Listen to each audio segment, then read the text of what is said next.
Well, see, to me, humor is a tool that, as far as I'm concerned, that shields you from the stupidity that's rampant on the planet.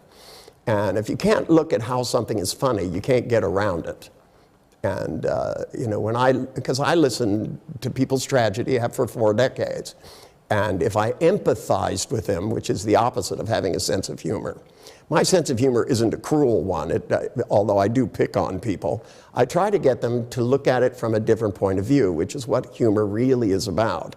You describe the same thing in a different tone of voice, and you take it to its logical extreme, it becomes humorous. You know, that the notion that, you know, that we can spend our way out of debt. There isn't a politician who doesn't like that idea, because they won't be around when the bill comes. And, you know, when I hear politicians go, we just need to spend more money and stimulate the economy. Well, I'm going, you know, if I could spend my way out of debt, you know, if I could, you know, I can't make 1 house payment, and so I'm going to buy 3 houses. It just doesn't make sense. It's ridiculous. And what humor does is get people to start looking at things, not from the point of view of how bad it feels, but how ridiculous it is. I'm very fond of saying to people after they explain to me, you know, just looking over at them and going, that sounds like a really good plan, doesn't it?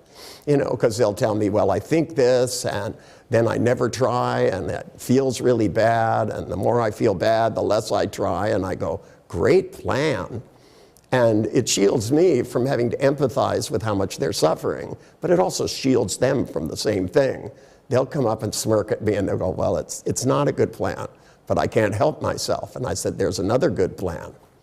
And then pretty soon, they'll go, well, what else could I do? And I go, well, you could do this. You can look at it and see yourself doing this. I can give them detailed descriptions of what successful people think about. I don't try to fix what's broken. What I try to do is replace it. You know, that there are some things that you can restore to perfect condition, like an old automobile. But, you know, something that's not worth restoring in the first place, which is a bad idea. A bad idea, you know, and rather than try to fix a bad idea and make it work, you know, somebody tells me I'm stupid because I got a low IQ score in high school. And I go, well, that's really stupid to believe IQ scores. You know, I mean, you know, Einstein got bad grades in school. He was bad at math, for heaven's sakes. You know, and I said, he did pretty good, actually. You know, we all remember him for one equation. He made thousands, but, you know, he was a brilliant mathematician. I said, you know, these people, I met people from the Mensa Society, you know, and they may be able to answer obscure questions, but most of them can't get a date. You know, which one's smart and which one isn't.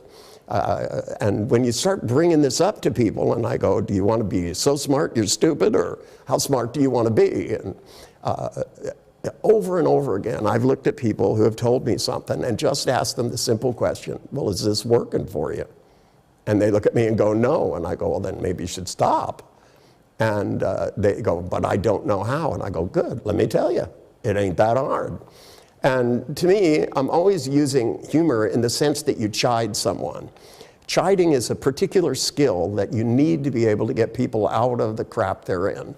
You need to, instead of, you know, go, oh, that must be terrible, which just means it's real.